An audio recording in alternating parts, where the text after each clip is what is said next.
So it's been a few days since that last Nintendo Direct, and no matter how you feel about it, I think we can all agree that it got a lot of people excited. There was a nice variety of games, you had your first party announcements, you had Metroid Prime just dropping out of nowhere, but then you had equally shocking third party announcements like Ghost Trick, Professor Layton, near and dear to my heart, but of course the topic of this video is all about the return of Baten Kaitos. That's how they said it in the Direct. I always said it as Baten Kaitos. Well, actually, I used to say it as Baten Kaitos.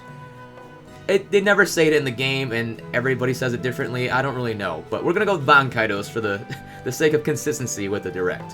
If you guys didn't catch it, I did upload my reaction video on YouTube, and let's just say, you know, that Direct had a lot of really excitable reactions from me, but Baten Kaitos was the one where I really went off the wall. It was like that in Professor Layton, where I was just moving at double speed.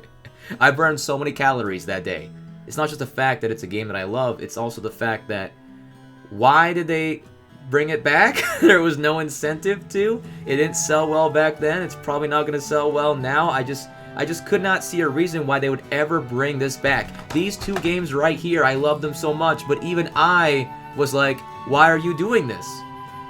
They must have been doing it for fans like me, who would flip out. That's the only incentive I would see, and in that case, I want to pay you back, Namco Bandai. I want to pay you back by giving all the ignorant out there 5 reasons, 5 whole reasons, why you should be keeping Baten Kaitos on your radar. Do not forget about it. Do not let it get overshadowed on the way to its release in the summer, especially if you are a Xenoblade fan. I am most known for my love for the Xenoblade games, so I'm gonna kind of tailor my reasons around that. Don't worry, there's not gonna be any spoilers either for Xenoblade or Baten Kaitos, and if you're not a Xenoblade fan, it's fine anyway. I'm still gonna be able to explain these reasons in a way that you'll be able to understand, and without further ado, you will quickly see another reason why I am tailoring it around Xenoblade, and that is reason number 1.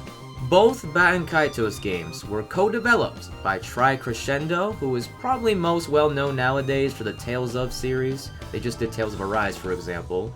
But what's more important here is Monolith Soft. Monolith Soft is the developer of the Xenoblade games. But hey, if you haven't played Xenoblade, if for some reason you haven't heard the good word of mouth about it, have you heard of a game called Breath of the Wild? Have you heard of a game called Tears of the Kingdom, Splatoon 3, Animal Crossing New Horizons? All successful games. This was one of their first projects. It was alongside Xenosaga Episode 1, around that same time. Excellent JRPG. It was not a good first effort, it was just a damn great effort all around. Reason number 2. On second thought, I have a better idea. I think this clip from 3 years ago will do this the most justice. Monolith Soft is also a master of world building and art direction. If you've ever wondered how Breath of the Wild has such an amazing overworld, it's because Monolith was there to help. Hell, they've been good at this since Baten Kaitos, which I'd also love to see a remaster of, by the way.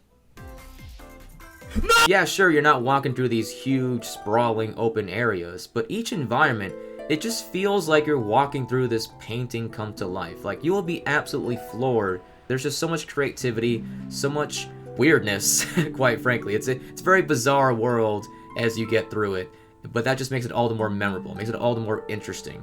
Reason number 3, simply put, it's the story. This is one of my favorite video game stories. If you were to ask me, hey Nara, what are your top 5 video game endings of all time? Well, I wouldn't know what the full list would be, but immediately in my head, what would I think of? Xenoblade 3 and Baten Kaitos, Eternal Wings, and The Lost Ocean. And it's not just the ending, there's several moments throughout that just have left a permanent scar in my mind. And I mean that in a good way. Maybe scar wasn't the best word. A tattoo, whatever analogy you want to go with, it's just always gonna be there. Those memories will never fade. But to be fair, I don't want to sound like I'm just spewing out hyperboles. I want to give you a few criticisms just to ground ourselves. But don't worry, we'll wrap this back around to a positive, so just stick with me here. Number 1's the voice acting. This is the most glaring flaw with the original game. The English dub was awful. It didn't, like, ruin my experience, but I know it will for a lot of people. Now, thankfully, the remaster just removes the English dub. All you have is Japanese. I believe the original games, you couldn't even use Japanese. So I guess instead of being stuck with the English dub, which was bad, now we're stuck with the Japanese dub, which should be nowhere near as distracting. Now there is a flaw that unfortunately you can't avoid, and it's that Baten Kaitos 1 is kind of a slow burner. The start is not super memorable. It's not gonna like convince you that it's a special game. It's definitely a game where you're gonna have to put a couple of hours to realize why it's special. It's, I would say, like the first fourth of the game. That being said, if you're a Xenoblade fan, you should know that Monolith Soft are pretty damn good at writing, whether you realize it or not, right? Like sometimes you can notice they're foreshadowing something, but you just don't know what. And other times, it just goes right over your head, and you don't really appreciate it until you think about it in retrospect. Baten Kaitos has a lot more of the latter, where, yeah, it might seem kind of plain in the beginning, but right under your nose, Monolith Soft is cooking, okay? Let them cook! So if you're the type of person who really needs a strong opening to stick with a JRPG, well, unfortunately, I would not say this is the one. Baten Kaitos Origins, though, does have a pretty cool opening, but this is the prequel, which was made after the original game. Think of it like Xenoblade 2 and then also Xenoblade 2 Torna. You can go for either one. I wouldn't say it's like a terrible decision.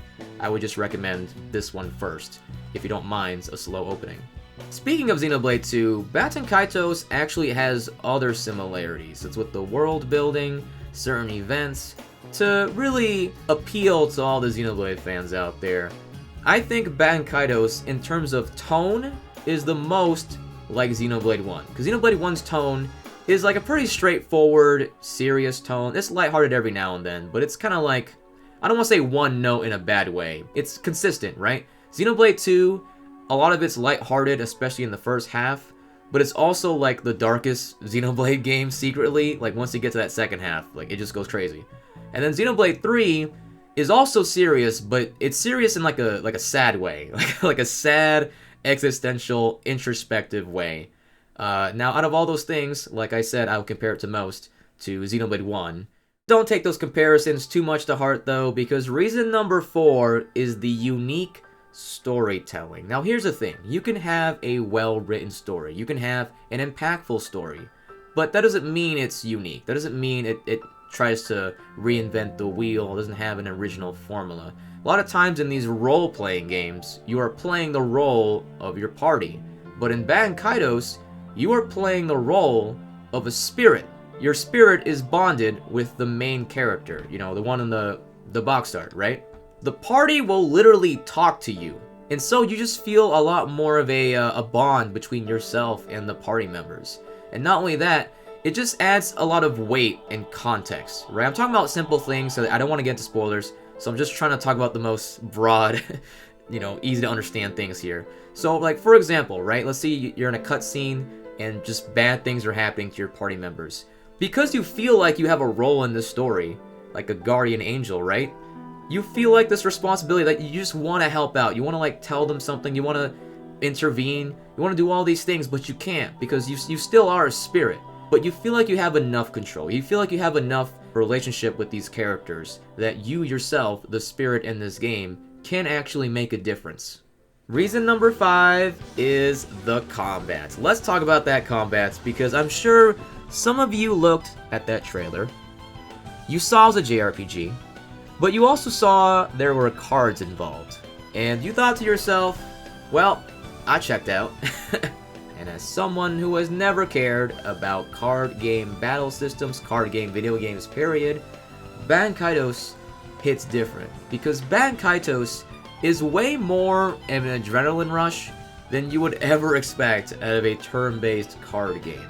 Here's the thing though, back to my comparisons to Xenoblade 2, the prequel game is a lot more streamlined. It's a lot more faster out of the gate. You don't feel like you're on this uphill learning curve until you finally get into the swing of things. Just like the original Xenoblade 2, Baten Kaitos, Eternal Wings in the Lost Ocean, love that title, can't help but say it. It is going to have that slower paced first impression, but once you start building your deck, once the mechanics start to click, that's when you realize how reinvigorating the combat is. To explain it briefly, each character is going to have their own deck of cards that you can fully customize, by the way. Some are your standard attacks, some are elemental attacks, some are healing, some are defense, some are poison. There's a lot of cards. There's a lot of cards. If you're curious, just look up real quick Baten Kaitos 100% speedrun, and when you see the amount of hours, you're gonna realize there's a lot of cards. But here's what's most important about those cards. It's not just about their individual effects, it's also about the numbers on them. Each card can have up to 4 numbers, and those numbers are going to be used to create these combos. If you like Xenoblade 2 combos, you're going to really like Baten Kaitos combos. So there's an assortment of patterns. Simple example is an ascending list of numbers, so 1, 2, 3, 4, 5, or 4, 5, 6, 7, you know, that kind of thing. It can be descending as well. It can be all the same number. No matter what it is, if you are getting a pattern of numbers, then that attack or that defense is going to be way better than it would normally be. This introduces stellar risk and reward, because it's not like you're just going to sit there forever. Yes, it is turn-based, but that turn's going to expire soon, pal. You're going to have to think of the cards you currently have, and bear in mind, when you play a card, you also draw a card, right? Even though it's turn-based, things are moving, you know? We're trying to get things hurried up here. So what ends up happening is that instead of having a deck of cards where you know your win condition, you know your strategies, it's more like, should I play this right now, or should I leave it for later to build up for a combo? But if I happen to pick up a card that's the appropriate number, that combo right now could be really sick. Or maybe I should just save it for later, because, like, you know, you just start to weigh the risk and reward. You're making these on-the-spot, impromptu decisions, right? And bear in mind, this takes place when you're attacking and also when you're defending. It's more free-flowing. It's more spontaneous. It's more about you making the best of the cards you were dealt. I'm sorry. And then what pushes this over the edge is the special attacks. This is why I keep making comparisons to Xenoblade 2. So there's cards that are special attacks, and when you play them, that is the end of the turn.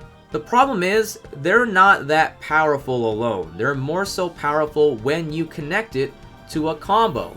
So oftentimes, you'll be thinking to yourself, okay, let me try to find some sort of combo. Let me wait until I get the right numbers on these cards to finally unleash the special attack.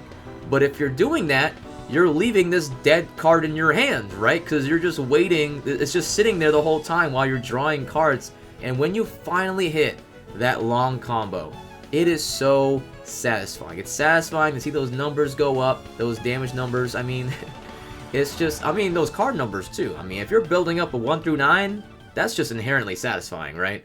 So that was my 5 reasons why you should look out for Baten Kaitos. If you are a JRPG fan, and especially Xenoblade fan, it's just a special game. I'm just so grateful that somehow, some way, it was brought back for a modern audience. I don't know if it's gonna, like, somehow sell well. I don't really have high expectations in that sense, but I'm just glad that it gets a second chance in terms of being introduced to a new audience. And I do plan on making a properly edited, properly written video essay when the game comes out. It might take some time because I'll have to replay the remasters. I haven't played these games in, like, at least over 5 years. I mean, it's been a hot minute, maybe 8 years in total. But either way, thank you for watching this video. I appreciate you hearing me out. I've uploaded too many videos in the past week. This is not what I normally do. I did not intend on this. I did not think Nintendo would just give me all this material. Right? And the Fire Emblem video was also pretty spontaneous as well. Do not expect me to have this rate of video output. I just couldn't help it. Just like hopefully you can't help but pick up Baten Kaitos when it comes to your local GameStop this summer. That box art is nice though. I might get it physically. We'll think about it. Thank you for watching. Goodbye now.